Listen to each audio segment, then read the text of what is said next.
morning, good afternoon, good evening. Power corrupts, and there's nothing like absolute power to bring the true nature, the idiot, in some people. Zimbabwe is a failed state. Millions are living in abject poverty. And yet the country is spending money as if there's no tomorrow on luxuries. This is absolutely disappointing. This is Zaka Hospital ambulance to underline the problems that the ordinary people are facing. And yet the country, Zimbabwe, has been spending money as if there's no tomorrow. The other day I showed that picture of Mnangagwa handing over 102 brand new vehicles to senior army officers. The balance was going to be delivered in the coming weeks to make it 700. The week before, he was handing over vehicles to party members to underline that these are party members. The vehicles have got the image of Mnangagwa himself and the party name on it. And this is a country that is failing to supply basic needs like ambulances to many of the hospitals. And I'm not talking of rural hospitals only. Even some of the provincial hospitals have no running ambulances. And yet the regime is spending all this money on nothing else other than the glory of Mnangagwa himself. I've played this video explaining that there are three types of people in the world: the idiots, the tribesmen, and the citizen. I'll just play the video explaining what the idiot is.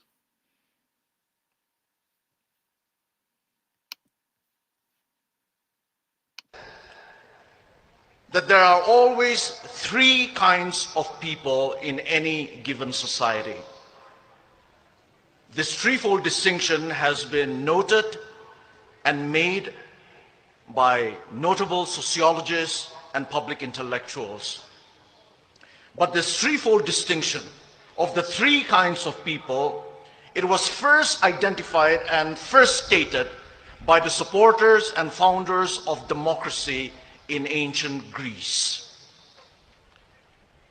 For the Greek people, the people who in many ways gave us the modern civilized world, for the Greek people, the first kind of people in any given society are the idiots. For the Greeks, the idiot is not necessarily someone who is mentally deficient.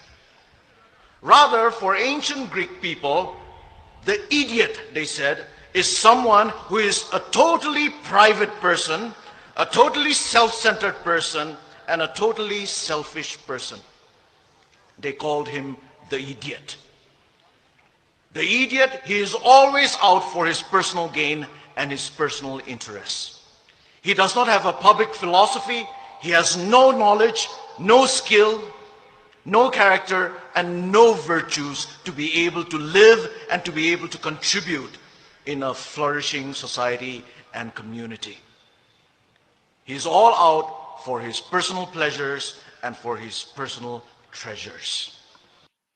I'll stop it right there. Personal pleasures and personal glory. There is nothing like power to bring the idiot in some people. And this, I believe, is what has happened in countries like Zimbabwe. We have given power to the idiots. And instead of using public office for the benefit of society, of all, they've used it for their own personal glory. This is at the heart of our problem. Here is Mnangagwa dishing out vehicles to members of the Central Committee of the party.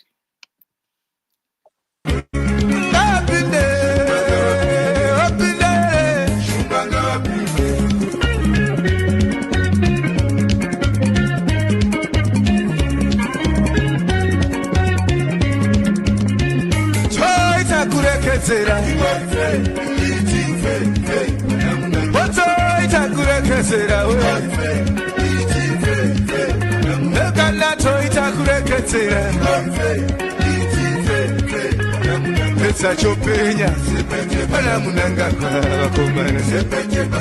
Chesa chopenya, ana munanga kwa sigani. Sepete, ana munanga kwa wakomana. Sepete, asanu piyefu wakomana. Choi takureketera, choi takureketera. As we can see, those vehicles are for the glory of Mnangagwa. Nothing to do with the good of the nation.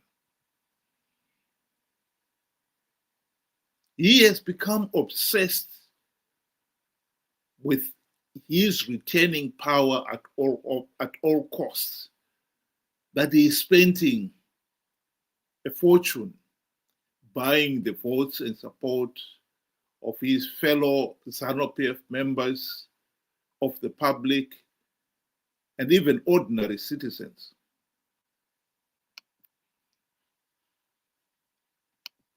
This is becoming ridiculous. The Romans had a situation where they said, those in public office should always remember that they are there to serve the public for the good of Rome.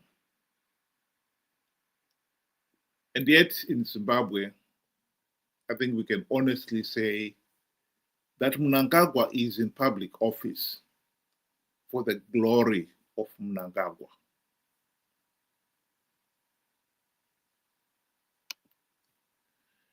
In Zimbabwe, people say Chidembo. A skunk is a skunk. You can soak it in a bath of Chanel 5 all day if you want. Take it out. Sooner or later, the stench will come through. I think we see in our leaders, like Mnangagwa, the true character of the man. He is the idiot in the very sense that the ancient Greeks talked about. His personal glory is now superseded the nation's needs. He is now a serious threat to the economic prosperity of the country, the political stability of the country, and to the very lives of ordinary Zimbabweans.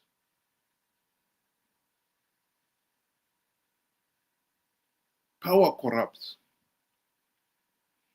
and absolute power has brought the idiot in Mnangagwa. That is very true. And it is sad and tragic, but it's still very true. The agents for Zimbabwe to cure itself of the curse of rigged elections and bad governance has never been more urgent than it is now. What is happening in Zimbabwe cannot continue without causing serious economic, political, and social problems. It is already causing those problems. The question is, how long are we going to sit twiddling our thumbs? Think about it.